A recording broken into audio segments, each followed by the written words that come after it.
조찬 포럼을 시작하겠습니다. 세월이 빨라 어느덧 2022년 중간인 6월 말이 되었습니다.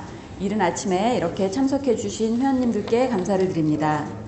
지금부터 제23회 한미기업인 친선포럼 조찬 모임을 시작하겠습니다. 오늘 사회를 맡은 저는 본 포럼의 간사를 맡고 있는 코캄 유한회사 법무팀장 김문희 변호사입니다.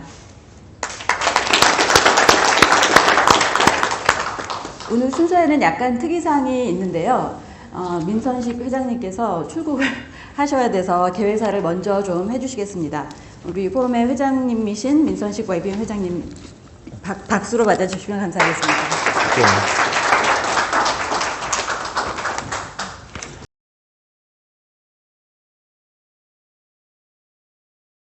계획 세우던 게 엊그제 같은데 반년이 지나고 저희 회사도 엊그저께 반기 가결산 해보면서 다음 하반기에 어떻게 해야 되는지 뭐 이런저런 얘기를 했는데, 하여튼 여러분들 지난 초반기 반년 동안 좋은 일 많으셨을 거라고 생각하고, 또 하반기에도 더 좋은 결실 맺으시리라고 기원하겠습니다.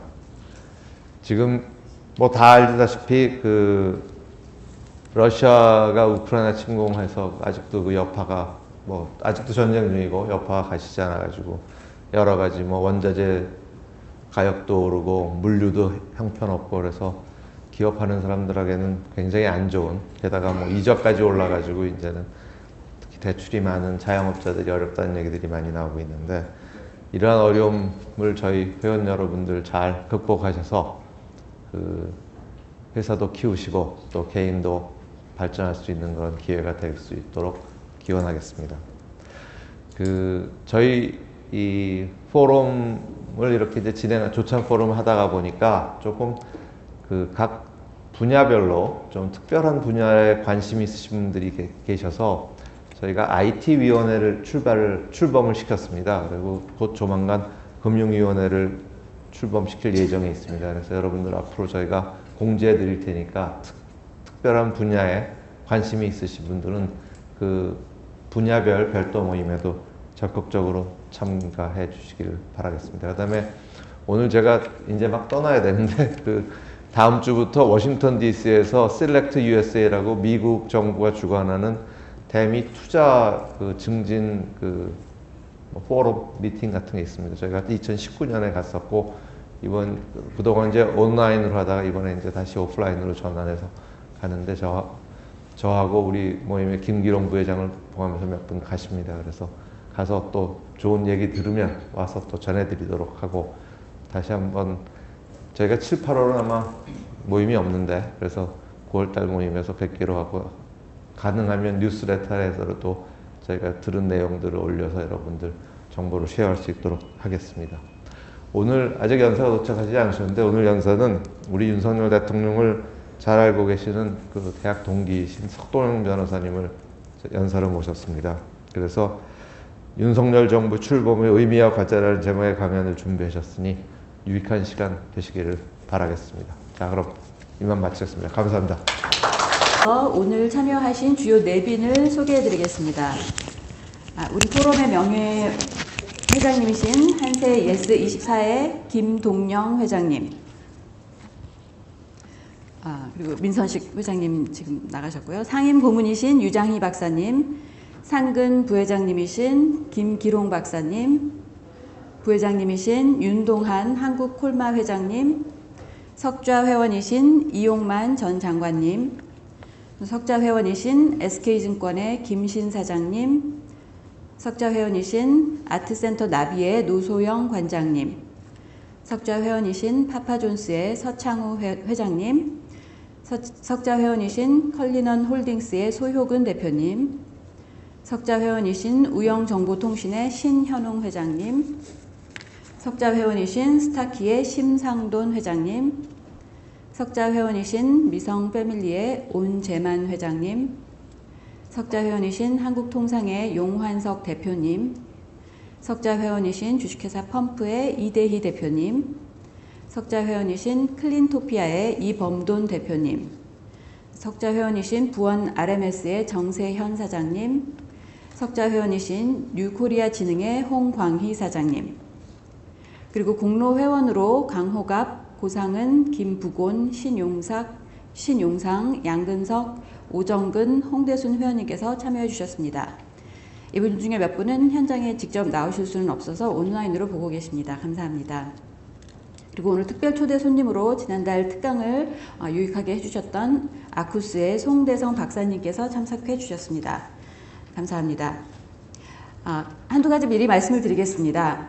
강의를 들으시는 동안 휴대폰을 무음으로 해주시고 강의 내용 중에 질문이 있으신 분들은 잘 메모를 해두셨다가 손을 들어 표시를 해주시고 마이크를 받으신 다음에 질문을 해주시거나 아니면 테이블 위에 질문지에 질문을 적으셔서 사회자에게 제출을 해주시면 되겠습니다.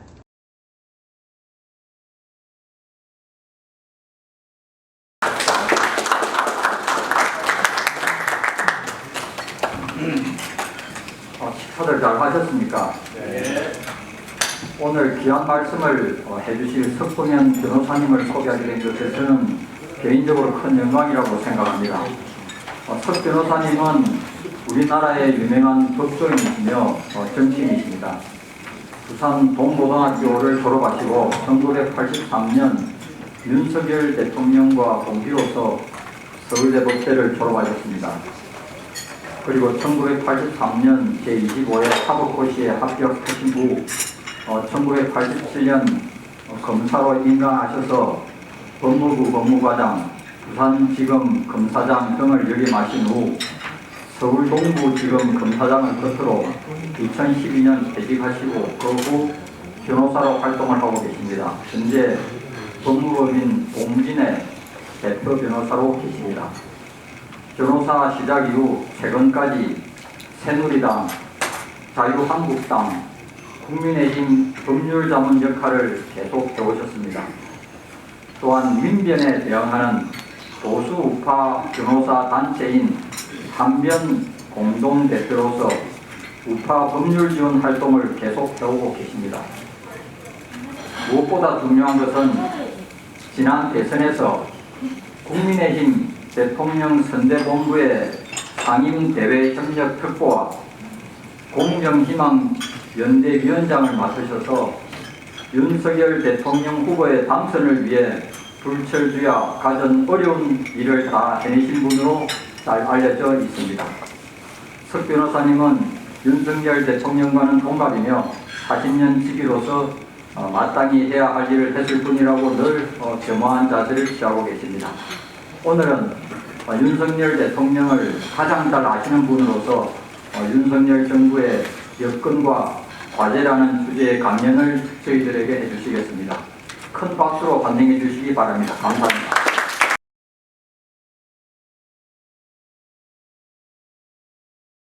했으면 좋겠다 생각이 듭니다. 참 기분이 좋습니다. 어떻든 지난 3월 9일 날 저희들이 목도한 이런 결과가 아니고 만약 결과가 뒤바뀌었다면 어땠을까? 여러 가지로 잘 들리십니까? 또 저는 개인적으로 이 호텔에서 이런 조찬 모임을 저는 한 2년 만에 저는 나오는 것 같습니다. 코로나라고 하는 그 상황을 이제 저희들이 잘 거쳐왔고 또 그저께는 또 누리호가 성공적인 발사를 했고 여러 가지 참 이런 뿌듯한 일이 많습니다. 물론 또 걱정도 없지는 않습니다만은 그러나 워낙에 우리 국민들이 아주 현명하시기 때문에 잘 될 것으로 생각을 해 봅니다. 오늘 제가 말씀드릴 주제는 새롭게 지금 출범한 윤석열 정부에 대해서 우리가 한편으로 뿌듯하지만 또 한편으로 이 5년 만에 이 정권이 교체되는 이것도 마이크 아닌가요? 죄송합니다. 5년 만에 정권이 교체되었고 그것도 예기치 않게 전 정권 입장에서는 그 직전까지 거의 생각도 못하는 어떤 그런 일이 벌어지니까 여러 가지 직전까지 뭐 알박기 인사를 비롯해서 여러 가지 흩어놓은 일들을 지금 새롭게 정돈한다는 것이 굉장히 힘든 상황에 있습니다. 여기 저희 그 양력 속에 국힘 공정희망연대라는 것이 있는데요. 이게 뭐 오래된 조직이 아닙니다. 지난번 선거 때 저는 윤석열 대통령이 정치를 오래 한 사람도 아니고 당선은 그 소속 정당의 공천으로 당선은 되었습니다만 국민의힘에 오랫동안 뭐 뼈가 굵은 사람도 아니고 거의 우리 국민들이 정말 불러내고 키워낸 거나 다름없다 하는 상황 여러분 공감하실 겁니다. 전국에서 동원되지 않은 자발적인 많은 애국 시민들이 정권 교체를 해야 한다는, 더 이상 전 정권의 재집권을 막아야 한다는 그런 여러 가지 열망 속에서 자발적으로 우러난 민초들이 막 이렇게 전국에서 많이 결성이 됐습니다. 그 단체가 공정희망연대라는 이름으로 저희들이 선거에 임했었습니다. 그리고 한변 공익소송지원센터장이라는 경력을 제가 일부러 앞세웠습니다. 왜 앞세웠냐면 2013년 민변에 대응하기 위해서 우리 자유우파 성향의 변호사들 모임의 결성이 되었고 제가 그때서부터 지금까지 공동대표 겸 공익소송지원센터장을 맡고 있습니다. 근데 정말 말할 수 없이 부끄럽게도 세력이 너무 빈약합니다. 민변은 굉장히 부흥하는 반면, 그러니까 좌파 성향의 민변은 부흥하는데 우파 성향의 변호사 모임인 한변은 참 새가 늘질 않아요. 하여튼 이것이 우리 우파의 현실이기도 합니다. 전부 점잖하고 말만 하는 분들만 많지 일하는 분들이 적습니다. 나서서 하는 분들이 참 적었습니다. 그런 가운데서 공익소송지원센터를 지금 꾸려서 여러 가지 소송 뒷바라지를 해오고 있는데, 소송 뒷바라지를 하려니 젊은 변호사들이 한두 번 풀어보는지 계속해서 그 사람들 생업하기도 바쁜데, 그런 속에서 공익소송지원센터의 지원 인력 부족을 겪고 있어서 늘 고민입니다만은, 그러나 앞으로 이런 부분이 우리 이번 이 정권의 회복을 계기로, 저는 정권 교체를 정권 회복이라고 얘기합니다. 정권 회복을 계기로 우리 자유우파 세력들도 본래의 생업 외에, 본래의 생업에 종사하는 외에 여력을 가지고 좀 조직화, 체계화, 이렇게 세력화가 되어야만 다시 옛날로 돌아가지 않겠다는 생각을 해봅니다. 오늘 제가 말씀드릴 대목은 크게 네 꼭지입니다. 정부 출범의 의미, 그리고 출범 초기 현재의 여건, 그리고 앞으로의 과제와 방향, 네, 마지막으로 우리 우파 시민사회의 역할, 단체의 역할이 되겠습니다. 다 아시는 내용이기 때문에 짧게 하겠습니다. 우리는 정말 0.7%의 믿어지지 않는 기적 같은 승리를 거두었습니다. 절대 불리한 상황입니다. 뭐 삼권이 다 장악되다시피 했고, 언론이 편향되고, 여러 가지로 악조건 속에서 정말 나라의 운이 닿지 않아가지고 마침 여러 가지 요건이 어우러져서 걸출한 지도자 후보가 출연하면서 기울어진 운동장이 바뀌었지 않습니까? 전 정권에서 20년 집권을 논했고, 또 역대 10년 단위로 여야 진보 보수 정권이 바뀌어왔는데 이번에 5년 만에 됐습니다. 이제 권불 10년이 아닙니다. 이제 권불 5년이 됐습니다. 정권 교체 가능했던 요인은 여러분 공감하시겠습니다만은 정말 각종 실정, 실책, 그리고 갈라치기 정치와 내로남불에 대한 국민적 분노였습니다. 지난번 대선을 치르는 동안에 한 6, 7개월 동안의 그 여론조사에서 정권 교체를 열망하는 비율이 50% 이하로 떨어진 적이 거의 없었던 것으로 기억합니다. 그러니까 어쨌든 여론조사에서도 정권 교체를 열망하는 비중이 과반수였던 것이 기본적으로 이 결과에 대한 예측이 가능했고요. 근데 여러분 그걸 아십니까? 정권 교체를 열망하는 그 비율 50%를 넘는 그 비율 속에서 한결같이 20대, 30대, 40대, 50대, 60대 이런 연령대에서 한 번도 정권 교체 비율 50%가 아니라 그보다는 낮은, 말하자면 정권 교체를 원하지 않는 연령대가 어느 연령대인지 아십니까? 20대, 30대, 40대, 50대, 60대 이상 중에서 40대입니다. 40대는 한 번도 우리 우파가 쪽에 유리한 여론이 나온 적이 한 번도 없습니다.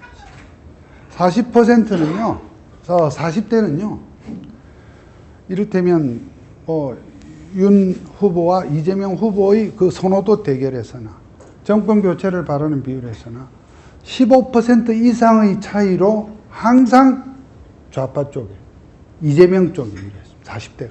이게 우리의 숙제입니다.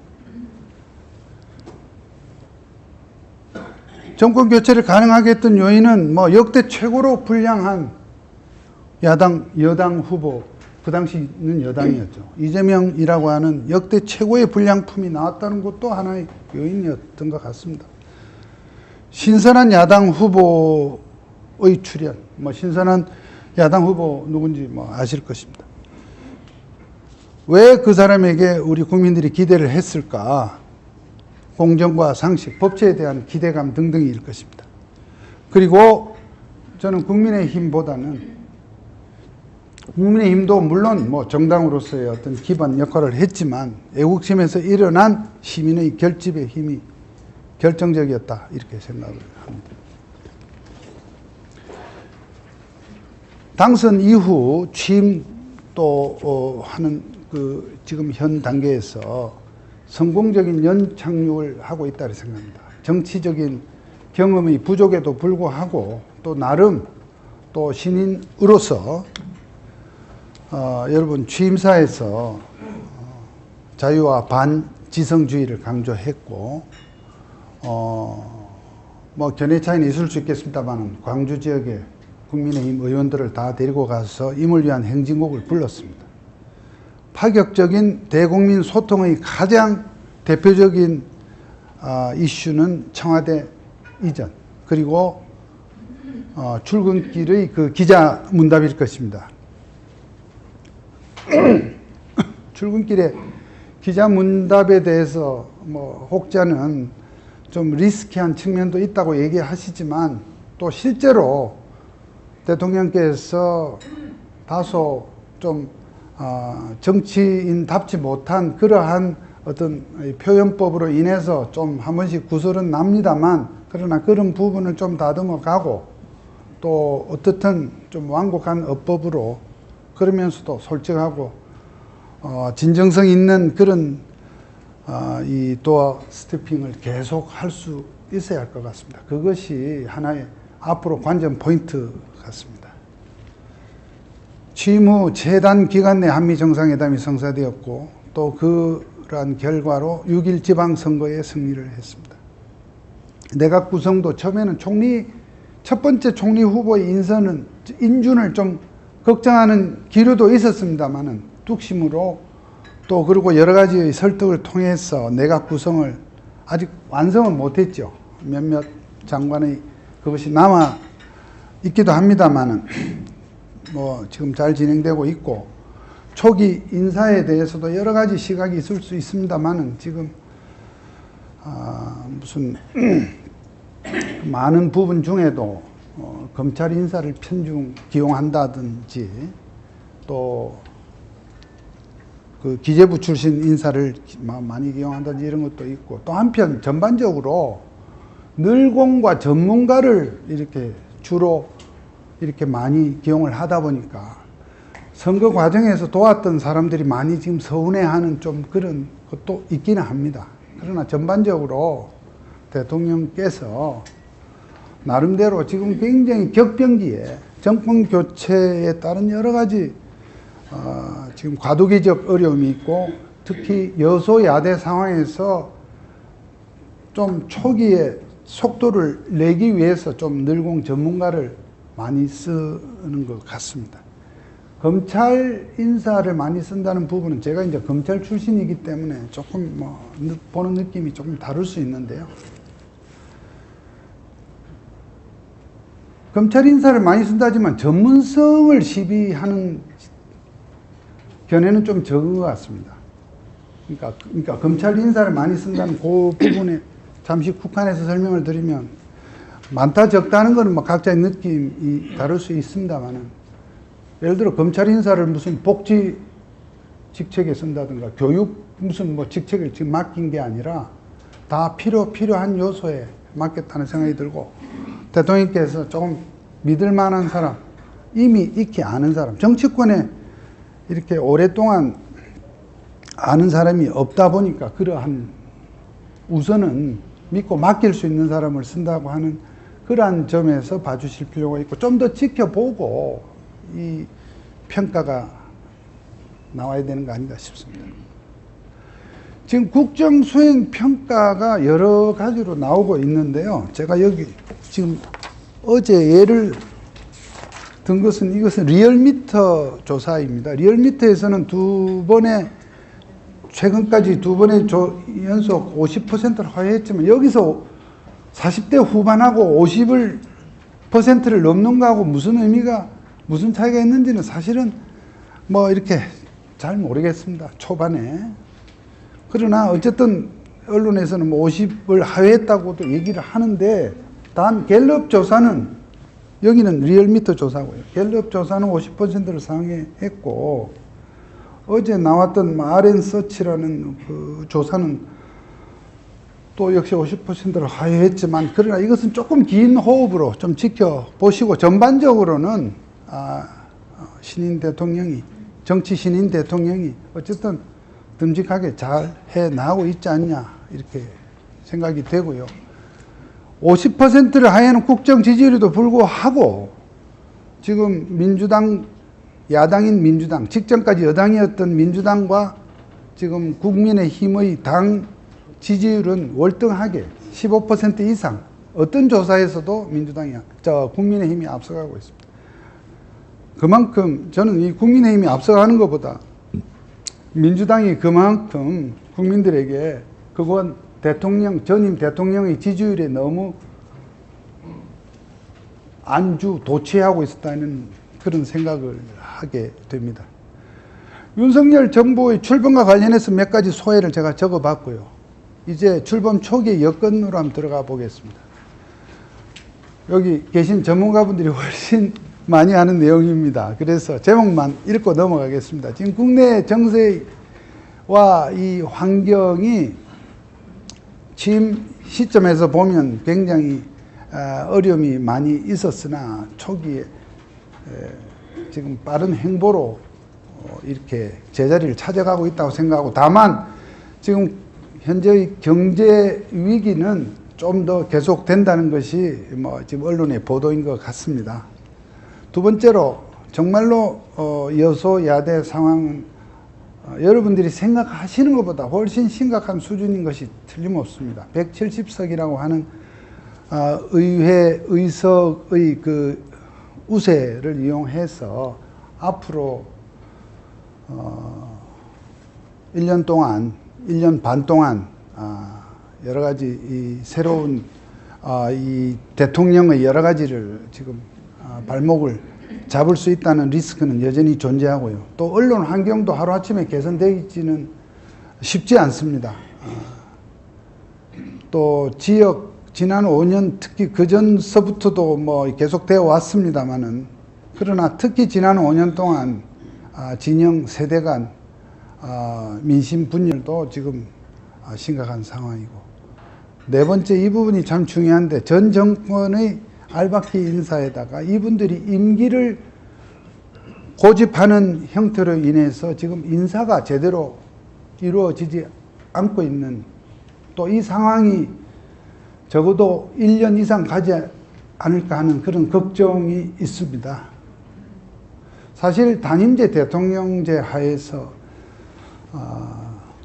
법에 이렇게 규정된 여러 가지 공직자들의 임기 이런 부분을 생각하면 정권 막바지에 임용하는 이 공직자들이 참 역시 문제입니다.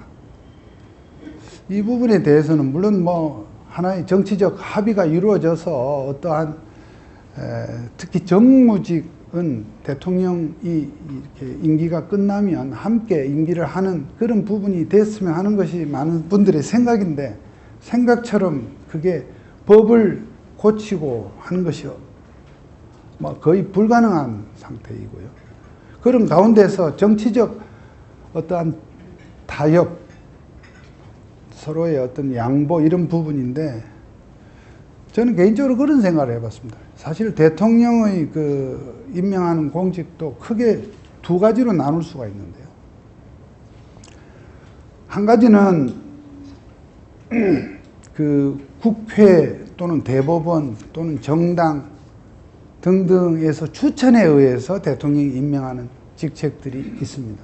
그리고 대통령이 말하자면 직접적인 재량으로 자기의 국정 철학을 함께 기조를 같이 하는 분들을 지명을 하는 그런 직책이 있는데 이 후자, 즉 대통령이 직접 지명하는 직책은 정말 대통령의 그 거치와 진퇴와 같이 해야 되지 않냐는 생각을 합니다.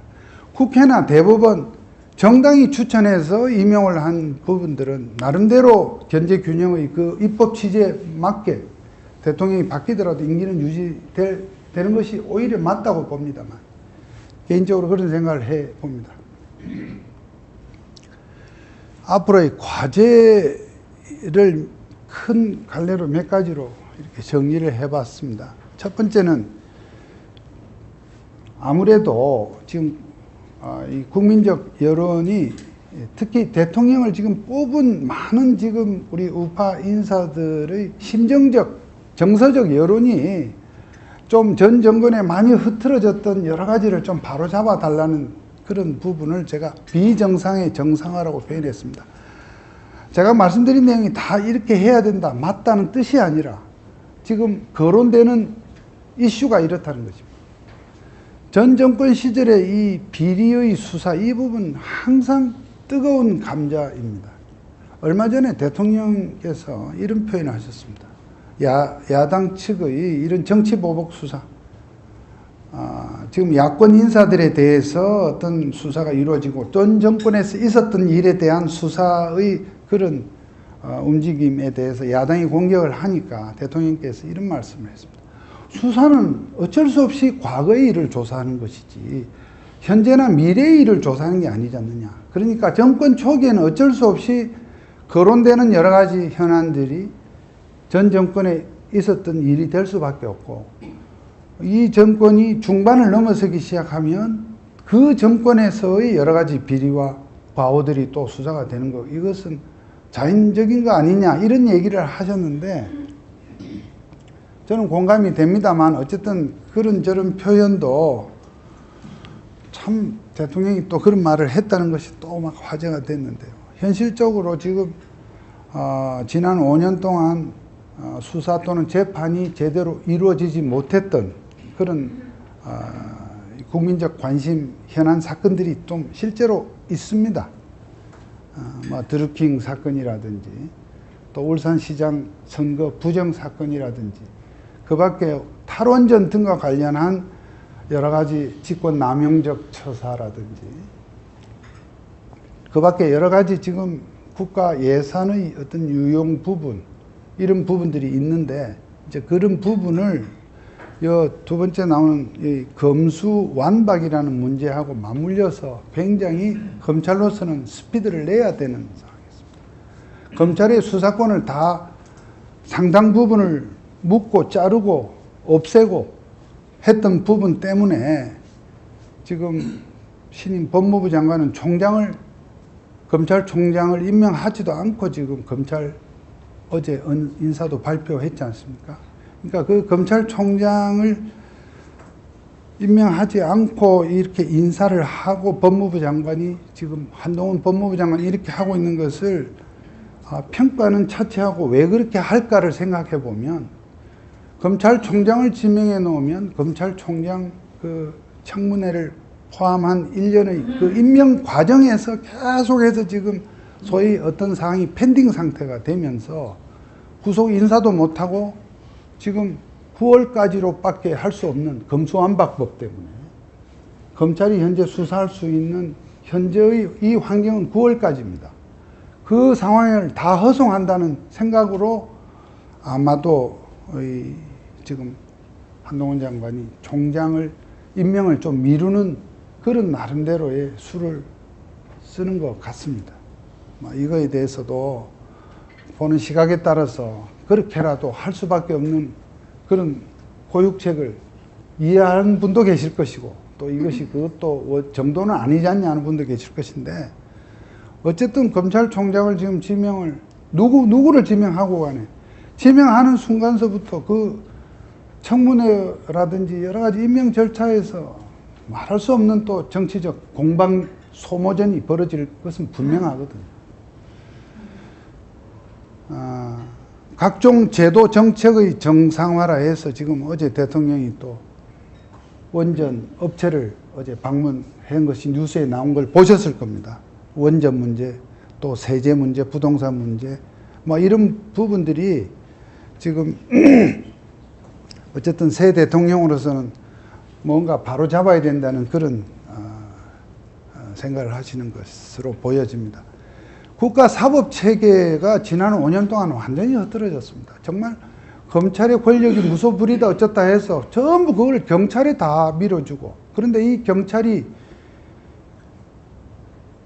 사실 경찰은 저는 아직 제가 법 공부하면서 경찰에 대해서 독립성, 중립성 이 논의를 한 번도 들어본 적은 없습니다. 그렇다고 경찰이 마음대로 어떤 그 정치 권력이 마음대로 해서 된다는 건 아니지만, 기본적으로 국가 치안기관은 대통령의 지시 통제에 따라야 되는데, 이 정권 초기부터 경찰 내에서 이 부분에 대해서 지금 반발하는 현상이 나타나고 있는 걸 보면서 참 걱정을 합니다만, 어쨌든 이 경찰을 적어도 경찰의 비대해진 경찰 권한을 통제를 해야 되고, 대법원 헌법재판소의 경우에 지난 5년 동안 너무 균형추가 기울어져 있었습니다.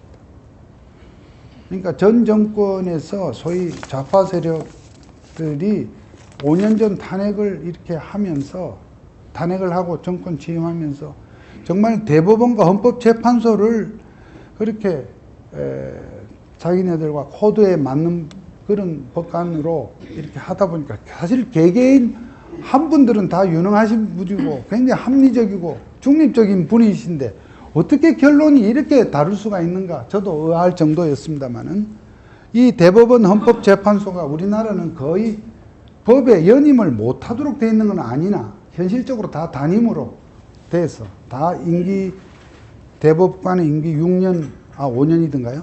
그거를 하면 다 교체되는 상황인데, 이번에 새 대통령 임기 동안에 대법원 헌법재판소의 임기들이 다 거의 다 4분의 3이 만료가 됩니다. 그동안에 균형치 기능을 회복을 해야 되겠다.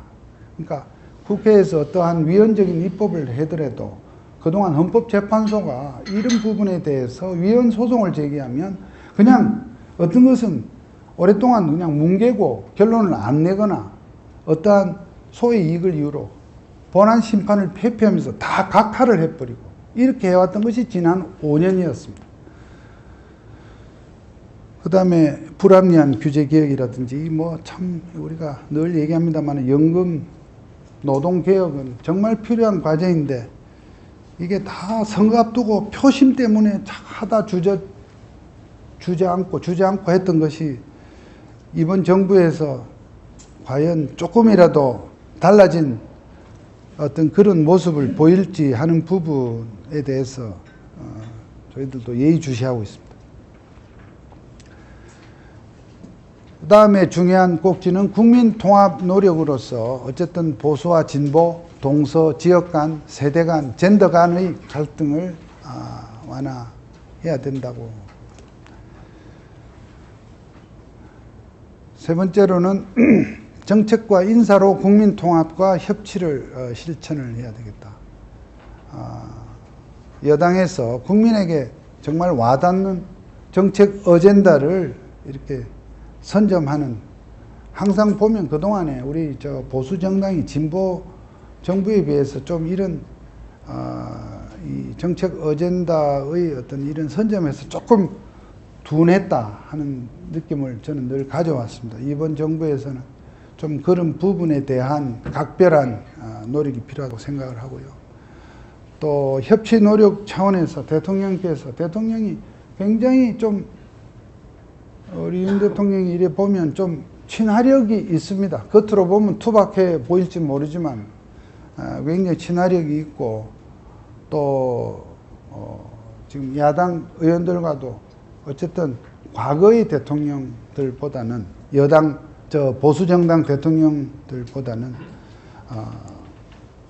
좀 더 어떠한 이 스킨십 측면에서 이렇게 노력할 의지가 되어 있고, 이를테면 지방 일정이나 외국 일정이 없는 동안에 이 저녁 시간을 정말 대통령 임기 동안에 저는 일주일에, 저는 후보 시절에 그렇게 건의를 했습니다. 나중에 대통령이 되시면 일주일에 한 2번 정도는, 제가 그냥 왜 2번을 하고 얘기했는지 모르겠는데 하여튼 제가 한 2번 정도는 저녁 시간에 뭐 하루는 뭐 이렇게 언론인들, 또 뭐 하루는 또 교사, 학교 초중등학교 교사, 하루는 또 우리 대학 교수님들, 뭐 그것도 더 세분하면 더 세분할 수 있겠죠. 이렇게 몇 분씩을 해서 식사를 뭐 청와대 관저가 됐든 어디가 됐든 이렇게 식사를 계속 하면서 직접 국민들 얘기를 좀 들으시라. 또 그 가운데는 야당 정치인들도 해당될 것이고, 또 그때 시의성 있는 인사들을 만나서 이렇게 그런 모습을 국민들에게 보여주면 그 자체로서 국민들이 좀 든든하게 생각하지 않겠냐, 이렇게 얘기를 했는데, 당연하지, 그렇게 대답을 했던 대통령. 그러니까 당연히 그렇게 해야지, 이제 이런 뜻입니다. 진정성 있고 상시적인 대국민 소통입니다. 그래서 참 이 윤석열 정부가 어떤 정부가 될지 뭐라고 할지 간에 저는 이제 이 겸손한 정부, 국민들에게 겸손한 대통령을 좀 지향하는 것이 좋겠다, 이런 건의를 했고, 또 대통령의 기자 접촉이 바로 대국민 접촉이 아니겠습니까? 소통인 동시에 국민들을 이해, 납득, 또 승복, 또 나름대로 국민들의 어떤 이 지지를 받을 수 있는 그러한 좋은 기회라고 생각을 해서 각본 없는 그러한 이 기자 접촉을 상례화하는 것이 좋겠다. 마침 용산으로 가시면서 도하 스태핑이 지금 시작이 됐고요. 그러면서 또 국민들 목소리를 직접 듣는 노래가 아까 말씀드린 바가 있습니다.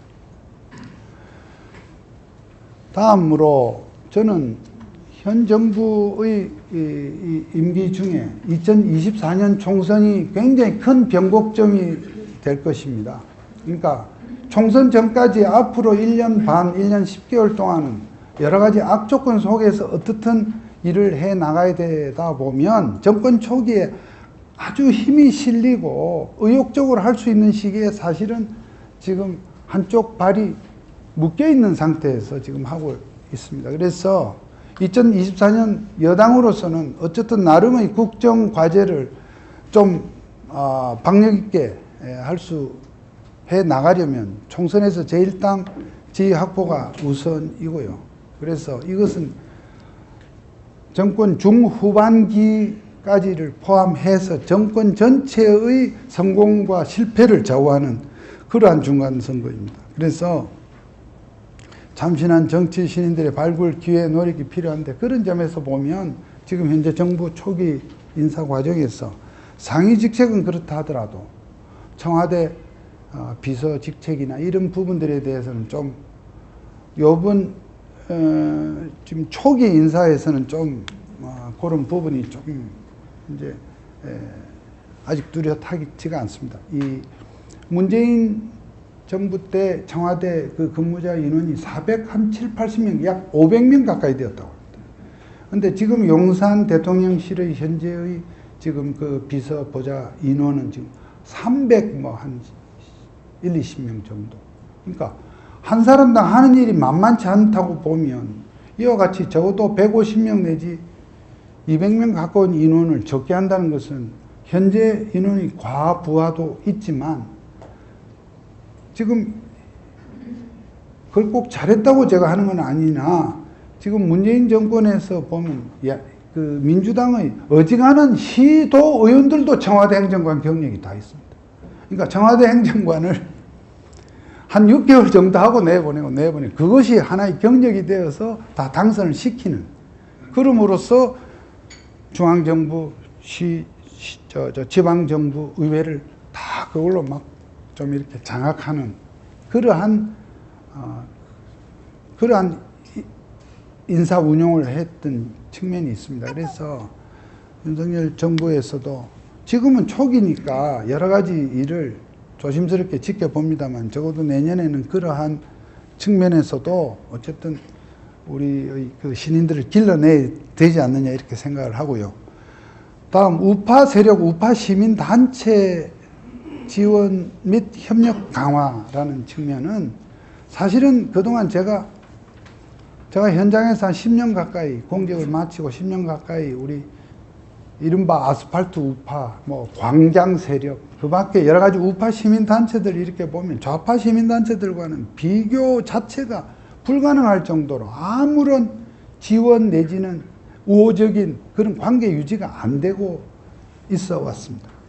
다시 말하면 보수 정부, 지금 현재 정부 이전에 박근혜 정부나 이명박 정부 때도 저 사람들은 좌파 시민단체들을 거의 매겨 살리다시피 하고 완전히 이 사람들을 떠받들다시피 하고 심지어는 완전히 그 사람들의 의존까지 하는 그 정도까지는 안 되더라도 우리 우파 정부에서는 좀 그런 부분을 도움은 받으면서도 관계를 항상 이렇게 좀 띄는 그런 경향이 적지 않이 많았습니다. 그러나 이제는 우리 우파 시민사회단체들도 어느 정도 그 가운데 쭉정이들은 하더라도 나름대로의 의지를 갖고 이렇게 하는 사람들. 저는 지난달까지도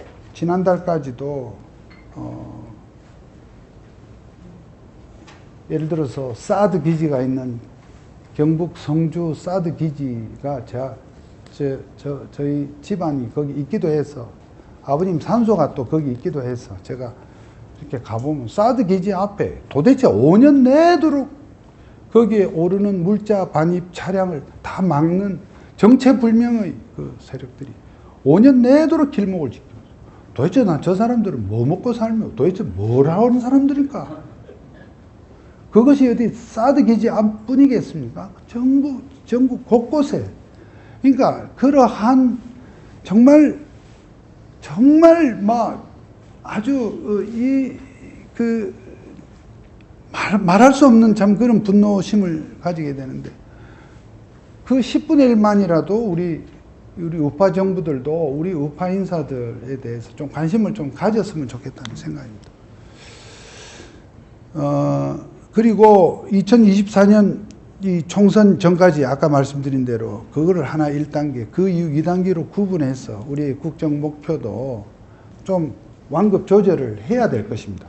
사실은 지금 이 1단계 단계에서는 뭘 하려고 해도 이렇게 저렇게 좌충 우돌할 수밖에 없는 여러 가지 벽들이 지금 있습니다만 어쨌든 그런 가운데에서도 우리가 총선에서 1당 지위 확보한 이후 단계를 구분해서 전략적인 그런 접근이 필요하다 이렇게 생각을 하고요.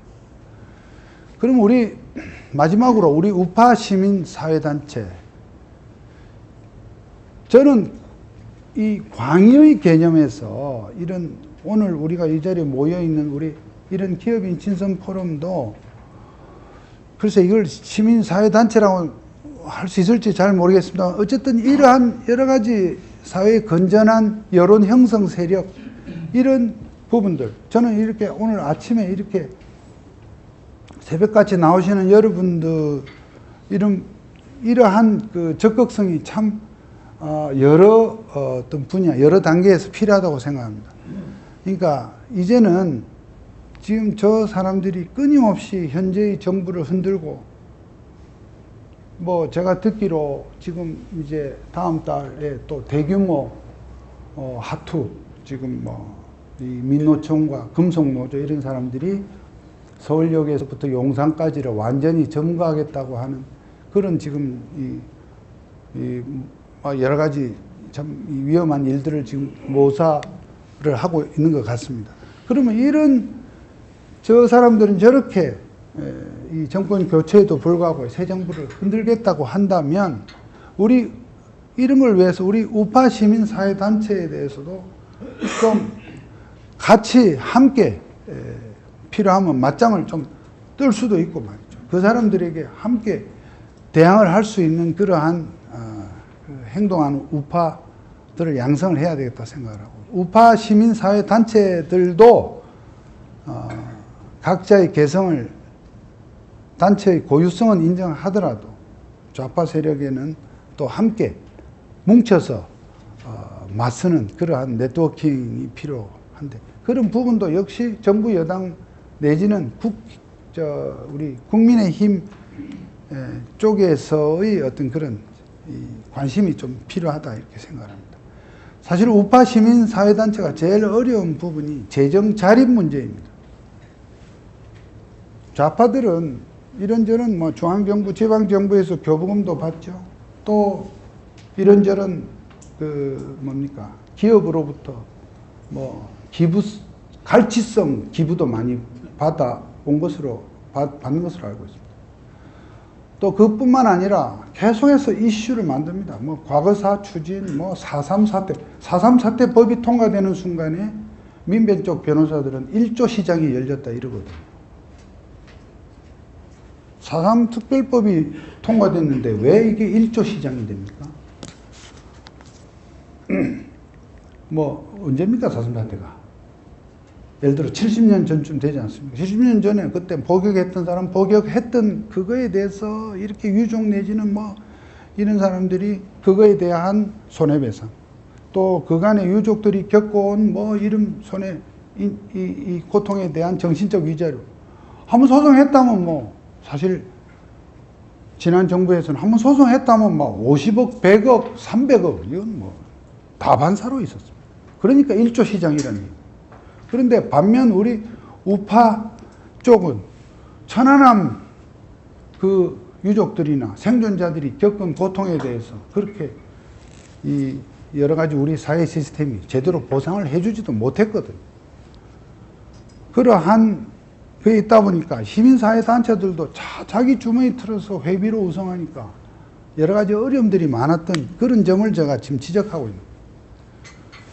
저는 이런 부분들에 대해서는 우리 우리 우파적 가치, 보수 우파적 가치를 이렇게 지니신 분들이 좀 관심을 좀 가질 필요가 있다 저는 이렇게 생각을 합니다.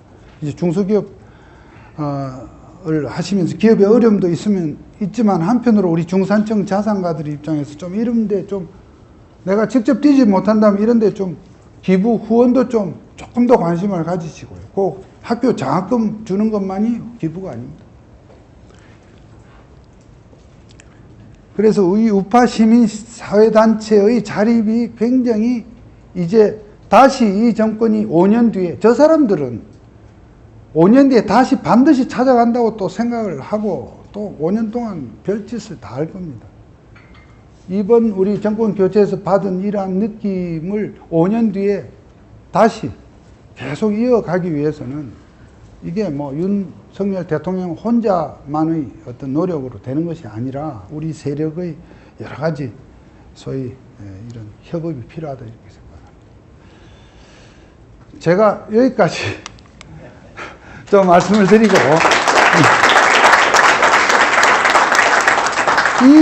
제가 말씀드린 것과 관계없이 어떤 사항이라도 뭐 질문 주시면 제가 아는 범위 내에서 말씀을 짧게 드리겠습니다. 네. 예. 아, 저부터 먼저. 말씀 잘 들었습니다. 저는 개인적으로 어쨌든 윤석열 대통령에 대해서 굉장히 많이 기대하고 있고 시청이 잘하고 계시다. 그런데 국민들한테 인정을 아직 못 받고 계신 것 같고요. 꾸준히 추진하면 성공적인 대통령이 될 수 있다고 생각을 합니다. 그런데 제가 이제 한 가지 지적하고 싶은 부분이 있습니다. 그 부분이 이제 윤석열 대통령께서 좀 중요한 부분에서 부족한 부분이 있는 것 같은데, 일단은 저의 이제 앞으로 이 세상이 점점 이제 디지털 사회로 이전을 하고요. 그래서 AI나 블록체인이나 그런 뭐 신기술을 포함해서 계속 디지털 사회의 비중이 커질 텐데, 저는 이제 IT 분야 출신이고 그 주변에 이제 IT 사람들을 보면 대부분이 다 좌파입니다. 왜 그런지 저도 잘 모르겠는데, 근데 특이하게도 이제 임대정부 때 2000년 초반에 이 IT 산업을 크게 성장을 시켰고, 그때 거품도 많았지만 그것 때문에 네이버도 크고 카카오도 크고 국내 IT 산업이 상당히 성장을 했고요. 그리고 그때 만들어졌던 그 인적 자산들이 현재 우리나라가 소프트웨어에서 상당히 성장하는 데 도움이 됐던 것 같고요. 그리고 노무현 때도 노무현 본인이 일단 코딩을 할 줄 알았습니다. 코딩을 할 줄 알았고요. 그래서 굉장히 IT에 친화적이었고, 그런 것도 관련이 있는지 모르겠어요. 근데 그 이상하게도 저희 이 우파 쪽 대통령들은 그 이명박 대통령도 이제 독수리 탁법으로 키보드를 잘 못하셨고, 타이핑을 잘 못하셨고, 박근혜 대통령도 그다지 IT에 친화적이지 않았고요. 윤석열 대통령도 IT에 친화적인 거는 뭐 정책에는 있는데 디지털을 굉장히 중요시하긴 하지만 친화적이지 않고, 이번에 그 대통령 그 인수위원이나 혹은 그 현재 정부에서 IT 쪽 인력, 디지털 소프트웨어 인력이 거의 보이지 않고, 그런 부분이 참 안타깝습니다. 그래서 그런 현 정부가 디지털 트랜스포메이션, 디지털 전환을 굉장히 중요하게 생각한다면 윤석열 대통령 본인이 그런 IT 인력이나 이런 사람들을 적극 채용하고, 채용을 떠나서 일단은 그런 정재계 인사들을 이제 많이 이제 IT 쪽 계열을 많이 자꾸 접촉점을 늘려야 될 텐데, 그런 부분은 이제 어떻게 보시는지, 그리고 윤석열 대통령 본인은 IT 쪽에 대해서 어떻게 생각하고 경험이 어떻게 되는지 좀 궁금합니다. 제가 그 부분은 뭐 그렇게 길게 답변 드릴 사항이 아닌 것 같고, 지금 말씀하신 그 부분을 제가 건의를 하겠습니다. 저는 그게 지금 해야 될 여러 가지 지금 과제 중에 하나이고, 개인적으로 뭐 윤석열 후보, 대통령의 무슨 그런 IP에 대한 능력, 이런 부분만으로 좌우되는 그런 정도를 넘어서 하나의 어젠다로서 그 부분에 대해서 신경을 쓸 것으로 노력을 할 것으로 이렇게 믿습니다. 그걸 그렇게 건의를 하도록 그렇게 하는 것으로 넘어가겠습니다. 예. 먼저 우리 앞에를 먼저 하겠습니다. 자 이거 주십시오. 너무 감사합니다. 예. 저는 이번에 그 인수위 대통령 취임식 기획위원회 부위원장으로서 취임식을 무사히 잘 마무리해서 굉장히 소회가 감회도 굉장히 깊습니다. 또 무지개 떠서 너무너무 감동스럽고요. 사실은 제가 이제 질문드리고 싶은 부분은 여러 가지 이제 그 어젠다들이 많긴 한데, 저는 그거를 윤석열 대통령이 꼭 간직했으면 좋겠다는 생각이 드는 게 뭐냐면, 대한민국 사회에 어떤 흔적을 남기는 대통령이 될 것인가에 대한 굉장히 담대한 철학적인 화두가 좀 필요하다고 생각합니다. 그 중에 하나를 저가 꼽는다고 하면 저는 자유라고 하는 단어를 꼽고 싶습니다. 윤석열 대통령이 이제 마무리 이제 그 임기가 끝났을 때 과연 윤석열 대통령이 무엇을 우리 대한민국 사회에 던지고 흔적을 남길 수가 있을 때, 저는 자유라는 가치를 제대로 구현하고 그리고 그 사회적 자본을 만든 어떤 그런 원동력이 됐다는 부분인데, 그게 결국 보면 자유민주주의도 해당될 수 있고 자유시장경도 되기 때문에 그 안에 수많은 것들을 풀 수 있는 가장 사회적인 저는 철학적 담론이라고 생각하거든요. 그래서 그 부분을 갖고 움직이게 되면 수많은 것들을 제대로 가져갈 수 있는 중심축이 되게 돼요. 그래서 뭘 남기고 싶으냐, 사실 우리 정말 그 좋은 것이기 때문에 뭐 남기고 싶냐, 이 부분에 대한 화두를 저는 많이 던져주겠다는 바람입니다. 그리고 두 번째는 아까 굉장히 좌파 얘기에서 속이 후련한데요. 좌파가 굉장히 중요한 철학이고 선전선동하기 굉장히 중요한 것 중에 하나는 약자는 선하다에 대한 부분이 굉장히 프레임이 강합니다. 그리고 굉장히 우리가 호도되기 쉬워요. 사실 약자니까 뭐 선할 수 있다고 생각하지만 저는 그렇지 않아요. 약자는 선할 수도 있고 강할 수도 있습니다. 그러니까 예를 들면 일제에 대한 부분을 갖고 일제를 바라보는 관점도 우리 피해자니까 우리가 대한민국이 선하다. 제가 볼 때는 결국 그렇지 않고 우리가 자초한 일이라고 생각하는 부분이 있고, 그다음에 수많은 부분들에서 우리 피해자라는 의식이 강하기 때문에 그들이 정말 선한가에 대한 부분에서 저는 그 틀을 깨는 게 저는 우파의 굉장히 중요한 부분이고 보수의 가치를 국격을 가져가는 굉장히 중요한 부분이 하나 생각하거든요. 근데 약자는 선할 수도 있고 그다음에 악할 수도 있습니다.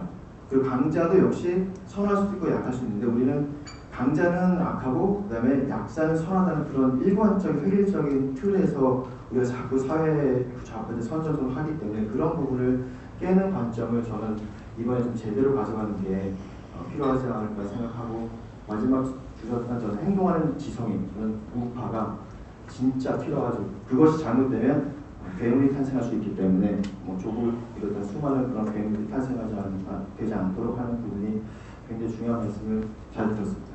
네.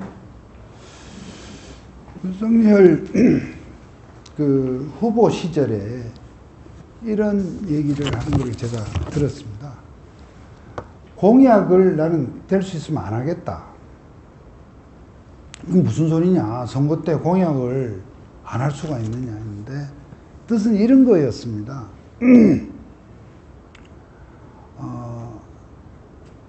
무엇을 대통령이 되면 뭘 하겠다 이런 사업적인 것을 나열하기보다 어떤 대통령이 되겠다라고 하는 관점에서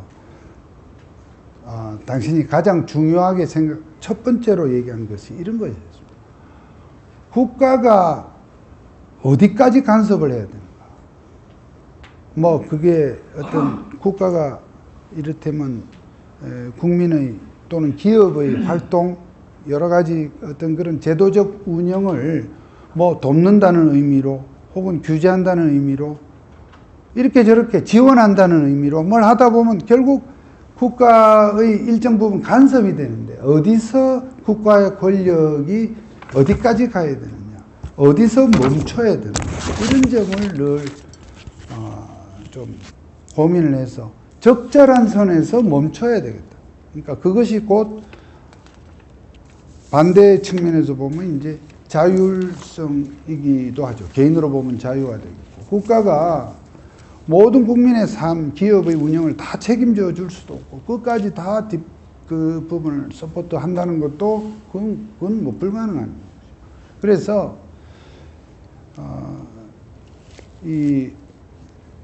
그래서 공약을 최소화하고 오히려 내가 된 다음에 또 필요한 부분, 그러니까 기존에 뭐가 필요하고 어떤 부분이 우선순위라는 건 이미 나와 있다는 거죠.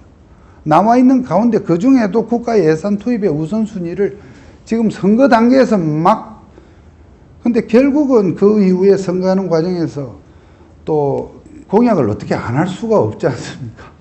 그러니까 공약이 결국은 어느 정도는 됐겠지만 어쨌든 대통령의 생각의 바탕이 그렇다는 점을 여러분들에게 오늘 말씀드립니다.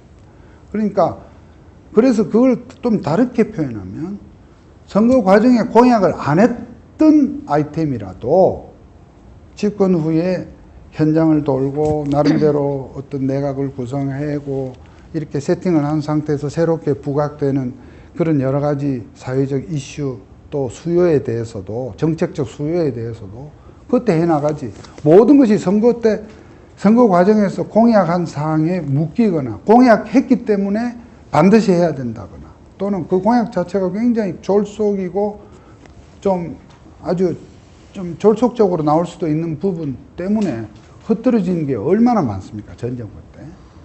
하여튼 그런 철학이 저는 아주 인상적이었습니다. 그 부분이 이제 그런 것의 밑바닥에는 항상 개인의 어떤 자유와 창의성 또 기업의 어떤 그런 자율 또 우리 규제의 불합리한 어떤 그런 규제 혁파 이런 쪽으로 저는 나타날 것 같고요. 뭐 우리 홍 선생님의 질문에 제가 전부 다 지금 다 대답은 못 하겠습니다만은 어쨌든 대통령께서 그런 취임사, 그 취임사를 좀 보는 관점에 따라서 참 저는 역대 대통령 취임사 중에는 사실 개인적으로 문재인 대통령의 취임사를 가장 감명 깊게 생각을 했습니다. 나를 뽑지 않은 사람에 대해서도 어떻게 하겠고 뭘 어떻게 하겠고 하면서 한 번도 경험하지 못한 나라, 기회는 균등하고 과정은 공정하며, 저는 그 이상의 취임사가 또 있을까 생각했는데 윤 대통령의 취임사는 반면에 굉장히 약간 교과서 강의 같은 느낌이 들었지만 곰곰이 새겨보면 그래도 좀 너무 교과서 같아서 좀 강의식이어서 그랬습니다만 그 생각이 전부 본인의 생각입니다. 옆에서 써준 생각이 아니고, 아시는 분은 아시겠습니다만 취임식 준비하는 과정에서 취임사 부준비위원회에서 써준 그 취임사 초안 거의 대부분이 킬됐다는 거 아닙니까? 다 새로 쓰시고. 그래서 이 자유에 대한 생각, 또 원칙에 대한 생각, 아주 조금 이 사람이 정말 보수가 맞나 할 정도의 어떤 그런 상황이 가끔 연출되는 것이 바로 독특한 본인의 어떤 그런 고집이거든요. 얘기가 조금 옆으로 나간다고 생각을 하면서 제가 얘기를 해보겠습니다. 이 대통령께서 처음으로 이제 이렇게 뭔가 본인의 어떤 그런 저항적 기질이 나온 게 이제 2013년도 국정원 댓글 수사 때입니다. 그때가 박근혜 대통령이 당선되고 취임한 직후에 국정원 댓글 수사를 했고, 그 이슈는 어쨌든 그 당시 국가정보원 직원들이 어떤 이 선거를 이렇게 선거 기간 중에 어떤 민감한 국가 안보 이슈나 이런 부분에 막 댓글을 달았던 그 부분이 바로 정치에 영향을 미쳤다, 선거에 영향을 미쳤다, 이런 상황이었지 않습니까? 그때 문제가 됐던 댓글을 좀 애매한 것까지 다 끌어모은 게 8,800건이었습니다. 그로부터 3년 뒤에 드루킹의 김경수가 문제됐던 사건에서 그 문제가 된 드루킹의 그 킹크랩으로 만들어낸 가짜 댓글은 8,800만 건이었습니다. 8,800만 건이었고, 그것도 일부일 수 있습니다. 그러면 그보다 한 5, 6년 전에 윤석열 대통령, 그 당시 윤석열 검사가 그걸로 해서 징계를 먹고 대구 고검으로 어디 쫓겨가고 한직을 돌게 했던 그 댓글 수는 8,800건. 그때 제가 그 수사를 할 때 그때는 제가 그 직전에 제가 그만둬서 저는 야인이었습니다. 가서 말렸습니다. 야, 이 수사가 이게 8,800건이 도대체 박근혜 대통령이 문재인 후보를, 그것도 그 당시도 신승이었습니다. 지금 요번에 0.7%보다는 차이가 컸지만 3%인가 2%가 차이 났을 겁니다. 100만 표 차이 난다. 이 대통령 선거에 이 8,800건의 이것이 무슨 영향이 있느냐. 더구나 집권 초기에 이제 막 박근혜 대통령이 이제 이 새로운 이 대통령으로서 첫 1년차 해나가는데 이 수사를 하는 것이 나는 아닌 것 같다 했더니 8,800건이 아니라 880건이라도 이게 있을 수 있는 일이냐. 이게 그 당시 우리 윤석열 당시 검사의 답변이더라고요. 그래서 그러니까 국가가 이게 이런 일을 해서 되느냐. 880건이라도 이것은 나는 이게 옳지 않다고 생각합니다. 좀 고지식하다 할까? 결벽증이라 할까? 좀 그런 면이 있습니다. 그런 상황으로서 앞으로 좀 일을 좀 지켜보시면 어떨까? 예. 예, 세종텔레콤 조정일 부입니다. 예. 저는 어제 그 원전 그 현장 가셔가지고 5년 동안 바보지 됐다. 그러니까 속이 시원하 하던데요. 또 국무회의에서 교육부 장관께서 수도권 정원 얘기 아니 그거를 교육부에 없애버리겠다고 그런 얘기 하시고 그래서 저는 제가 보는 성향에서는 굉장히 속 시원한 말씀도 하시고 이래서 굉장히 좋아합니다. 네, 좋아하는데 예, 이제까지 보면은 이제 굉장히 소탈하시고 친화력도 있으시고 진솔되시고 이래서 굉장히 좋아하는데 단지 이제 걱정스러운 거는 제가 윤석열 대통령을 자주 이제 뵙고 가까이 계신 분들 얘기를 많이 들어보면은 김종인 씨하고 얘기해도 혼자서 얘기 다 하신다 대통령께서. 네? 그리고 술 굉장히 좋아하시고 검찰에서 어떤 면에서는 뭐 검찰청 굉장히 독성적이다, 불같은 성격들이다, 뭐 이런 얘기 고집들고 이런 얘기를 많이 들었습니다 저는. 그래서 특히 이렇게 독대랑 같이 얘기 들으시면 혼자서 얘기 다 하신다 이러시고.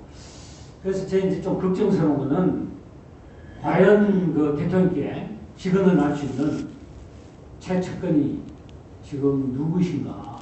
언론에서는 뭐 법무장관이나 권영세, 권성동 씨다 이 정도 되지 않겠냐 이러는데 잘 모르겠어요. 없으신 것 같아요. 석 변호사님 같은 모르겠는데요. 그래서 그 부분이 걱정이 되고, 그 다음은 국민들은 저는 제가 그 정부하고 또 일할 때도 실상을 자세히 알아도 정확하게 설명하고 전달하기 굉장히 힘들어요. 그런데 국민들은 그런 걸 잘 모르거든요. 언론에서 다 설명해 주지도 않고 그런 시간도 없어요. 그냥 이미지로 받아들입니다. 이미지 정치가 굉장히 중요합니다. 그래서 이 문재인 정부는 하지도 않은 걸 하고 또 한 걸 이미지 정치, 그 소통 이런 거 굉장히 많이 중시했지 않습니까? 오히려 윤 대통령께서 너무 진솔되시고 소탈하시고 친화력이기 때문에 그거를 각오할 수도 있는 거죠. 그래서 국민들에게 전달되는 실상하고 전혀 다르게 전달될 수도 있어요. 국민의 50%는 지금 반대 쪽이거든요. 봐라, 저딴 소리 한다 대통령이 이렇게 나오시는 거예요. 그렇기 때문에 이걸 굉장히 조심해야 된다. 그래서 그다음에 당 장악력이 어느 정도, 정치 장악력 이런 게 어느 정도인지 그게 굉장히 궁금합니다. 그래서 그런 면에서 가장 잘 아시는 변호사님께서 많이 옆에 조언을 해주시고 또 어떻게 보시는지 궁금합니다. 앞에 말씀은 다 맞으신데 맨 뒤에 뭐 가장 잘한다든지 이 표현은 좀 제가 저한테 좀 과분한 말씀이시고요. 저도 뭐 여러 가지 지금 할 수 있는 것은 한계가 있는 실정입니다. 실정이고 지금 말씀 주신 그 내용이 저는 뭐 다 대통령께서 귀담아 들어야 될 대목이 맞다 이렇게 생각합니다. 대통령이 워낙 젊은 시절부터 다변이라 합니까? 이렇게 좀 그런 측면도 있고 거기다가 지금은 또 직책이랄까 어떤 그 현재의 스테이터스가 이러다 보니까 더 이제 어떻게 보면 이제 어떤 대화 과정에서 상대방의 어떤 뭐 이렇게 보다 본인의 발언 양이 이런 약간 인포멀한 이런 대화에서 말이죠. 뭐 공식적인 행사에서는 뭐 정해 짜여진 대로 나가겠지만 대화에서 좀 아마 많을 겁니다. 근데 어쨌든 그런 부분에 대해서 지금 딱히 어떤 분이 그러한 뭐 직원 쓴소리를 하는 역할을 한다 이렇게 단정하기는 어렵겠으나 주위에서 그런 염려들이 제가 알기로 여러분들의 그 만류에도 불구하고 아직도 자기 전화를 그대로 쓰거든요. 그러니까 소통의 통로가 주위에 그래도 알던 분들에게 아직도 계속 열어놓고 저녁에 이렇게 저도 이제 두 마디 할 거 한 마디 저도 조심이 됩니다. 될 수밖에 없는 게 고심하다가 이렇게 텔레그램으로 이렇게 문자를 보내고 하면 보고 또 답도 오고 어쨌든 아직까지 그런 소통이 근데 제가 다른 쪽으로 듣기로는 그런 전화를 이렇게 다 차단해야 된다고 하는데도 본인이 그렇게 뚝심으로 그러니까 좀 자기의 고집도 분명히 아직은 적절한 선에서 유지가 지금 되고 있고요. 근데 어쨌든 이 표현 좀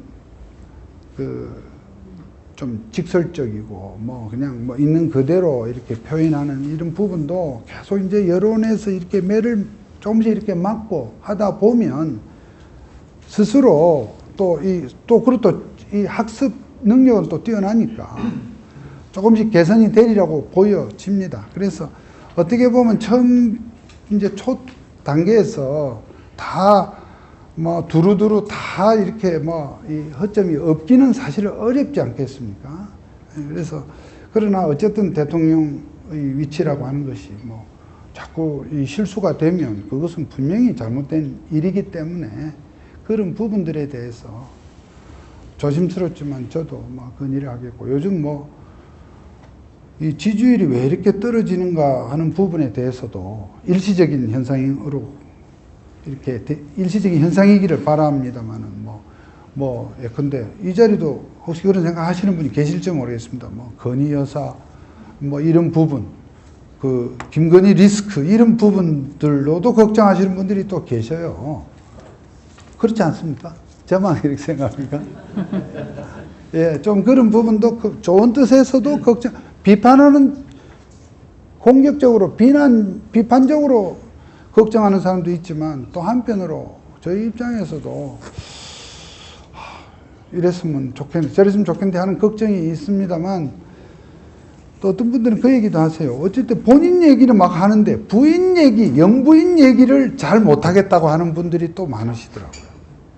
예, 우리가 하여튼 현재로서는 그런 고민 속에 있다는 점을 제가 말씀을 드리고, 그러나 분명히 제가 말씀드릴 수 있는 것은 대통령 본인이 그렇게 굉장히 이렇게 소위 어떤 그런 쓴소리에 막 귀를 닫거나 쓴소리에 오히려 어떤 상대를 이렇게 아주 질타하는 그런 성품은 아닙니다. 그런 성품은 아니어서 다만 이제 그게 이제 자기한테 아직 납득이 안 되거나 혹은 적응이 안 되다 보니까 무심코 이제 말도, 사실 이 아침에 기자회견 하는 그 속에서 이렇게 가끔씩 하는 말 속에 우리가 지금 몇 가지 사례가 있는데, 이렇게 양산 사저 그 집회 그 문제라든지, 또 인사와 관련해서 민변으로 도배를 다 했다고 하는 문제라든지 이런 부분이 맞고 안 맞고를 떠나서 굳이 표현을 꼭 그렇게 안 해도 될 부분들이 지금 지적되고 있지 않습니까? 이제 그런 부분들을 지금 대통령께서 어쨌든 길을 열고 지금 일단은 지금 아직까지는 이 여론이 지금 조금씩 들어가고 있는 상태이기 때문에 이것이 앞으로 6개월, 1년 지나도 여기서 발전이 없으면 그건 진짜 큰일인데요.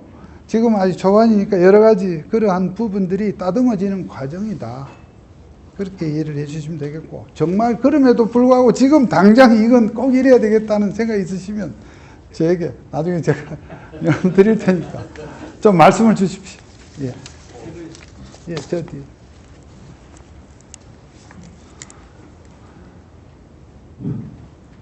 전 성균관대학교 명예교수 김인철입니다. 예. 오늘 도노스에 주고요. 딱 두 가지만 제가 드리고 싶은 말씀이 있습니다. 저는 프리드만 선생의 제자입니다. 강사로서 유일한 제자인데, 그분이 세상에 공짜가 없다는 말도 하셨는데요. 우리 윤석열 대통령님이 말씀하신 35번 자유라는 말을 쓰셨습니다. 그런데 자유는 우리가 공짜라고 생각을 해요. 자유가 공짜로 생기는 게 아니죠. 자유는 그럼 미국이 갖다 주잖아. 저기에 한국이, 미국이 두 개가 있는데요. 미국이 자유를 그대로 공짜로 자유를 가져다 주지 않습니다. 자유는 그럼 어떻게, 우리가 그거를 공짜로 생각하는 데 문제가 있는데요.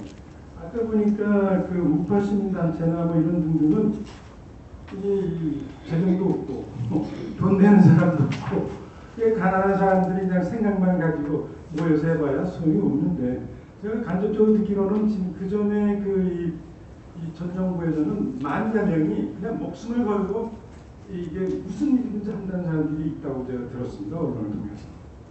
근데 우리는 자유가 식자로부터, 저도 대학 교수 있으면은 식자들이 더 자유가 공짜라고 생각하는 사람들이 많아요. 그래가지고는 안 되죠. 또 한 가지는 지금 그동안에 우리나라 사람들이 그 중국과의 그 교육을 많이 했습니다. 앞으로도 그렇게 하겠죠. 그리고 중국이 WTO에서 굉장히 영향력을 발휘하고 있는데 WTO는 언젠가는 뭐 조만간에 잘 안 될 거라고 보고요. 그래도 그때까지 우리가 WTO의 그걸 잘 이용을 해야 되는데요. 미국은 중국하고 일단 선을 넘었습니다. 절대로 다시 가까이 될 수가 없습니다. 여러 가지 이유가 있는데요. 그 이유는 제가 여기서 말씀드리지 않겠지만, 그래서 미국은 절대로 중국하고 같이 갈 수 없으니까 기업하시는 분들도 이거는 염두에 둬야 되지 않겠느냐. 그래서 앞으로 윤석열 대통령께서 이런 잘 아시겠지만 미국과 우리가 동맹관계를 맺지 않으면 안보가 안 되고요. 안보가 안 되면 경제도 안 들어가는 겁니다. 이상입니다. 네. 예, 말씀하신 그 부분 역시 뭐 제가 답을 할 성질보다는 그런 의견이 있더라고 제가 정리를 해서 적절한 방법으로 대통령이 아시도록 하는 게 중요합니다. 예.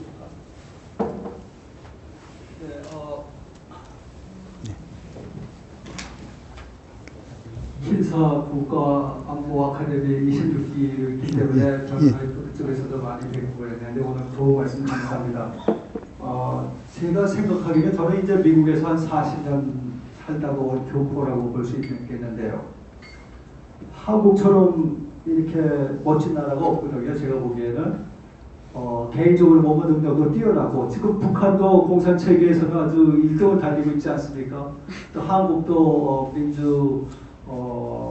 이 자유민주 체계에서 지금 크게 발전을 하고 개인적으로 뛰어나는데 지금 우리가 이 단계를 뛰어넘지 못하는데 지금 우파 세력을 제가 봤을 때에는 세 가지 문제점을 우리가 좀 생각해 볼 필요가 있다. 첫째는 결집을 하려면은 뚜렷한 그 결집을 하는 목적이 있어야 되는데 좌파에 비교해서 그 목적을 좀 더 세밀하고 뚜렷하게 제시하는 그러한 노하우가 좀 필요하다 이런 생각을 해봤고요. 두 번째 필요성은 결집하는 노하우와 리더십인데 그것이 좀 잘 개발되지 않아서 뚜렷한 리더들도 없는 것 같고 이 결집을 위한 리더를 말하는 겁니다. 자기 개인적인 리더가 아니라 잘난 사람은 많지만 이 결집을 위한 노하우를 갖춘 그러한 리더들이 좀 부족하다. 세 번째는 우파들 성향을 이제 좌파에서 봤을 때는 참 비겁한 존재들이다. 극히 개인적이고 이기적이다. 잘났지만은 자기만을 위하고 뒤로 숨는다. 이런 얘기를 많이 듣는데 이건 어디까지나 제가 보기에는 지금 가치전쟁 시대에 있어서 국민들도 이 우파들의 가치교육과 문화교육을 우리가 잘 해서 결집해서 무엇인가 달성하고자 하는 사회적 이익을 위해서 이런 것들을 이 세 가지 면에서 이렇게 분석해 봤을 때 윤석열 대통령께서는 이제 정부 지금 회복이라고 그러셨는데 그거 하기도 바쁘시고 앞으로 잘 해나가려고 봅니다. 최소한 평균점 이상으로 기대 이상으로 잘 해나가려고 생각하는데 그 뒷배경에 변호사님과 같은 리더들이 뒤에서 이러한 결집 목적과 결집 리더십과 이 우파 쪽에 있는 사람들의 그 성향을 금수저와 같은 그런 성향을 어떻게 하면은 좀 더 사회적인 결집 현상으로 바꿔나갈 것인지 이런 것들 이 세 가지에 대해서 좀 잘 발전을 시켰으면 좋겠다 하는 생각을 해 보았습니다. 이상입니다. 예,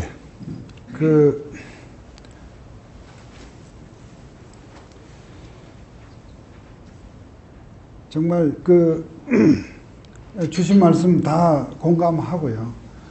그러니까 그런 사항들이 이번 이 정부에서 2년 후에 저는 총선 때 정말 잘 이 부분이 이렇게 발의가 돼야 될 것이다 이렇게 생각을 합니다. 여러분 보십시오. 지금 뭐 철험회라고 하나요? 그 민주당에 나오는 그 등장하는 사람들이 사실 뭐 변호사 그 뭐 김남국, 김용민 의원 뭐 특정인 제가 거명해서 안 됐습니다만 사실 그 사람들은 변호사 경력도 아주 일천합니다. 근데 저는 그런 사람들을 어쨌든 민주당이 어쨌든 국회의원으로 이렇게 보내서 막 저 사람들 앞에 나와서 막 저렇게 발광을 하게 지금 다 이렇게 만들어 가는 반면 우리 쪽은 이제 그런 점에서 굉장히 좀 이를테면 좀 이 파이팅이 좀 약하다고 저는 봅니다. 그러니까 이 지난 5년 동안 우리 그 우파 시민사회에서 이 소위 이른바 아스팔트 우파들 길에서 정말 3년 전 기억하십니까? 코로나 오기 직전에 10월 3일 날 그 광화문을 메웠던 뭐 어떤 분은 30만이라고도 하고 50만이라고도 하고 100만이라고도 하는 그러한 그 인파가 이렇게 모이고 했던 그 어마어마한 그런 에너지들이 결국은 결국 우리 보수 우파의 큰 그 힘인데 그런 부분을 사실 국민의힘 이런 지도부에서는 항상 거리를 두려고 해요.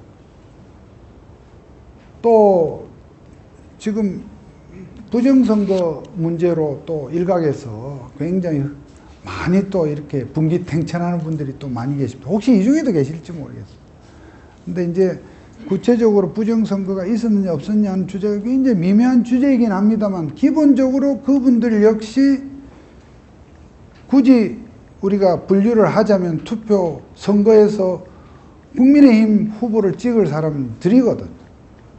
이런 부분들도 어떻게 좀 대화를 해 나가면서 나름대로 그 에너지를 잘 이렇게 좀 정리를 좀 해주고 해야 되는데 참 그런 부분이 여러 가지로 하여튼 우리 우파 진영에서는 좀 약하고 물론 이제 근원적으로 구조적으로 다른 차이는 있죠. 저쪽은 워낙 수십 년 전서부터 이제 운동권으로 다져진 위계 질서가 있어가지고 나름대로 그 안에서 어떤 이른바 어른들이라는 사람이 있어가지고 딱딱 각을 세워서 막 지시를 하고 이런 관계이고 우리 쪽은 너무 개인적인 어떤 그게 많다 보니까 아까 말씀하신 노하우를 갖춘 그런 리더십이 굉장히 한계가 있고 한데 아무튼 그런 부분들을 우리 이번 우파 시민사회 내에서 좀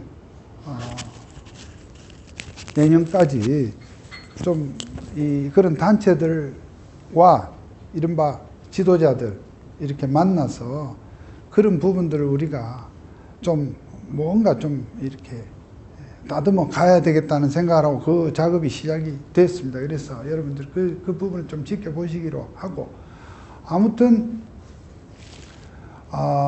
내년 총선에 내후년이죠. 내후년 총선에서 어떤 그런 신진 세력들도 우리 우파에서 많이 좀 그건 단순히 뭐 어떤 청년들을 배려하라는 그런 평면적인 얘기가 아니라 실제로 그렇게 해서 전 우리 보수의 어떤 연령계층이 단순히 50대 이상에서만 이렇게 어떤 힘을 발휘하는 게 아니라 20대, 30대, 40대 전 연령계층에서 고루 균형 잡힌 가치를 가진 사람들이 좀 뭔가 좀 힘을 갖는 그것이 돼야 되겠다 하는 생각이 듭니다. 들고 그런 과정에서 현재 많이 지금 흩어져 있고 사실 5년 전 탄핵을 당할 때 만약 우파 유튜브가 있었더라고 하면 저는 당하지 않았을 거고 그때는 편향된 언론에 의해서 완전히 무슨 그 당시 박근혜 대통령이 마치 무슨 크게 말이지 비선 정치를 하고 해서 아주 그냥 완전히 문제가 굉장히 심각한 것처럼 그렇게 됐지만 이번 대선 과정에서 그리고 문재인 정권의 중반 이후부터 저는 우파 유튜브들의 역할이 굉장히 컸다고 생각을 하거든요. 이 중에도 아마 일반 뉴스보다 유튜브들을 또 보시는 분들도 많이 계실 겁니다만 이 우파 유튜브들을 지금 현재의 정부에서 현재의 이 새 정부에서 좀 이 등이라도 어깨라도 두드려 줘야 되는데 지금 좀 그런 부분도 아직 조금 현재 좀 미흡해 보입니다. 그러다 보니까 우파 유튜브들이 물론 그 중에는 뭐 좀 보면 너무 지나치게 뭐 이렇게 편향될 극단으로 가는 사람도 있지만 그러나 이 우파 이 유튜브들의 이 역할도 굉장히 참 중요했다는 생각이 들고요. 하여튼 그러한 여러 가지 제반 그 에너지들을 우리 우파의 에너지들을 잘 아우르는 그런 역할에 저도 미력이지만 하여튼 좀 힘을 보태려고 생각하고 있습니다. 말씀 감사했습니다. 예.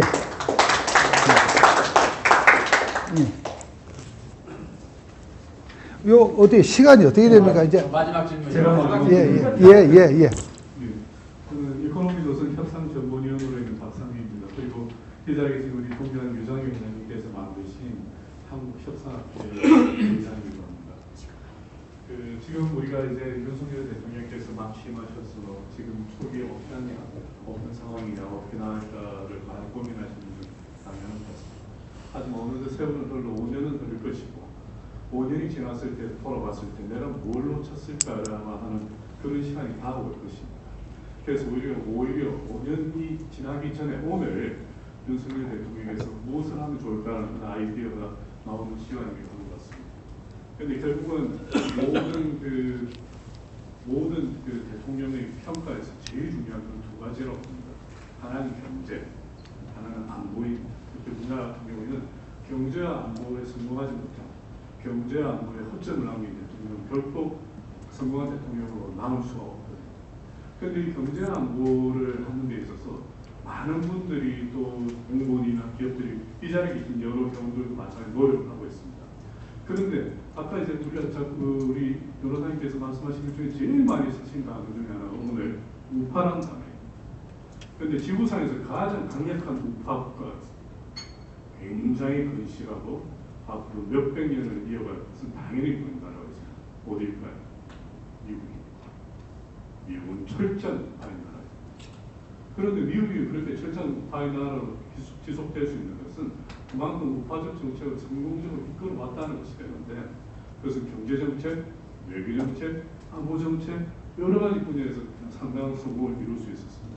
그것은 왜 그렇게 될 수 있었냐면 모든 국가의 기업과 정부와 모든 리소스와 어셋을 집중해서 관리할 수 있었는데 그것을 어디서 했을까 저도 굉장히 궁금했었습니다. 그런데 제가 미국에 있을 때 저는 부서가 있었습니다. 국무성에 한 부서가 있대서 그 이야기도 제가 국무성 아무리 뒤져봐도 그 부서가 화면에 나타나지 않는 부서가 있었습니다. 어디일까요? 디파트먼트 오브 네고시에이션. 협상청이 있습니다. 밖으로 드러나지 않습니다. 미국은 전 세계를 경영하는 데 있어서 각가지 경제, 안보 모든 것들에 있어서 대외적으로 하는 협상을 사전에 컨트롤하고 정리하고 검색하고 검토하고 나간다. 저는 이제 막 시작한 윤석열 대통령 정부가 성공하길 바랍니다. 어느 국민이 성공하길 바라지 않겠습니다. 그런데 그 성공하고 그 5년이 후에 끝나는 것을 성공을 하지 않고 윤석열 대통령으로 하여 대한민국을 100년 되게 성공의 토대를 닦았다는 대통령 평가받기를 저는 정말 바랍니다. 여러 가지 분야에서 있겠지만 저는 제가 하는 분야 그리고 제가 중요하다고 생각하는 협상 분야에서 윤석열 대통령도 외부로는 드러나지 않지만 협상 디파트먼트를 힘써서 그것에 어떤 기업이나 어떤 정당이나 어떤 개개인 인물을 휩쓸리지 않고 100년 내의 대한민국을 성공적으로 이끌어갈 수 있는 협상센터를 만들어서 그곳에 전문가들이 들어가서 그 누구의 의견, 국가의 이익만을 쫓는 그런 것을 한번 실세해 보니까 이 자리를 빌어서 건의드립니다. 감사합니다. 예, 하여튼 기본적으로 주신 말씀을 잘 제가 정리를 해서 건의를 하도록 하겠고요. 근데 미국에 정말 그 공식 부서가 네고시에이션 디파트먼트가 있는 겁니까? 밖으로 드러나요. 밖으로 드러나요. 제가 미국에서 들었는데 밖으로 제가 아무 차에 드러내서 그런데 사실 여러분 이 자리에 계신 여러 우리 저 포럼 회원 여러분들도 마찬가지고 저도 마찬가지고 우리의 정치 현실을 지켜보면 적어도 저는 그렇게 느꼈습니다. 어쨌든 이 5년 단임제 하에서 심지어는 같은 정당 내에서 이를테면 승계가 됐다고 하는 상황에서도 어쨌든 그 직전 정부가 했던 일을 다 뭐 거의 다 부정하거나 평가절하를 해버리거나 백지화해버리거나 이런 현상들이 이 5년제 정부에서 계속 되고 오니까 이제 여러 가지 어떤 국가적 어젠다들도 요즘 최근에 뭐 정작 MB 대통령은 아직 사면도 안 되고 있는 가운데 뭐 지금 정부의 주요 요직들을 다 MB 출신 MB의 정치인들이 뭐 한다 이런 기사도 제가 봤습니다. 그래가지고 이명박 정부 시절에 여러 가지 자원 외교했던 그런 부분들이 이제 다시 또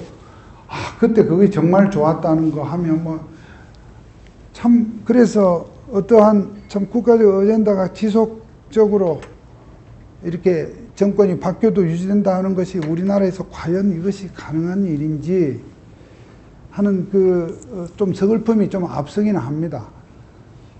선거를 앞두게 되면 상대 정당이 하는 일 중에 국민들로부터 박수 받을 만한 일들은 일단 다 발목 잡거나 반대를 하고 거꾸로 또 자기네들이 하게 되면 또 다른 논리로 또 내로남불식으로 또 하고 그런 현상이 뭐 저는 진보 정당 쪽이 조금 더 노골적이었다 생각을 하는 입장이긴 합니다만 어쨌든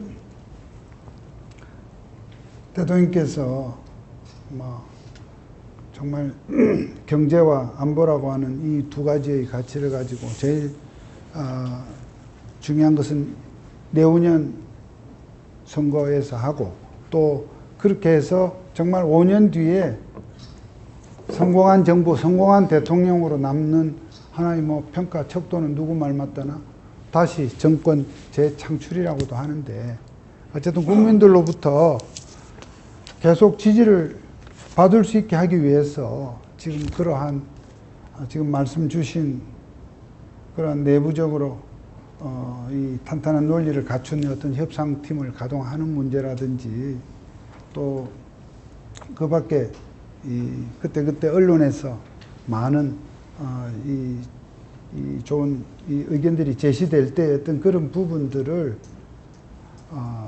잘 이렇게 반영을 해서 대통령이 아까 제가 말을 많이 한다고 했지만 대통령이 기본적으로는 굉장히 또 쿨한 그런 측면이 분명히 있습니다. 이 기존의 어떠한 과거의 어떤 정치 틀에 그렇게 얽매이지 않고 나름대로 잘해보겠다는 의지는 확고하고요. 그런 점에서 어쨌든 사람의 기용도 선거 과정에서 도운 사람보다 계속의 새로운 지금 인물을 이렇게 기용을 해 나가면서 의욕적으로 하고 있으니까 그런 부분들에 대해서 여러분 기대를 가져주시고 주기적으로 적당한 시점에서 한번 지금 이제 막 시작됐으니까 지금은 뭐 평가보다는 좀 격려하는 시각에서 좀 봐주시고요. 또 적절한 시점에서 이렇게 우리 포럼에서도 평가를 해서 좀 미흡하거나 좀 뭔가 좀 문제가 있다고 생각되는 부분에 대해서 좀 짚어주는 그런 기회가 있었으면 하는 그런 마음으로 오늘 제가 드린 말씀을 좀 마무리하겠습니다. 많이 도와주십시오. 열심히 하겠습니다.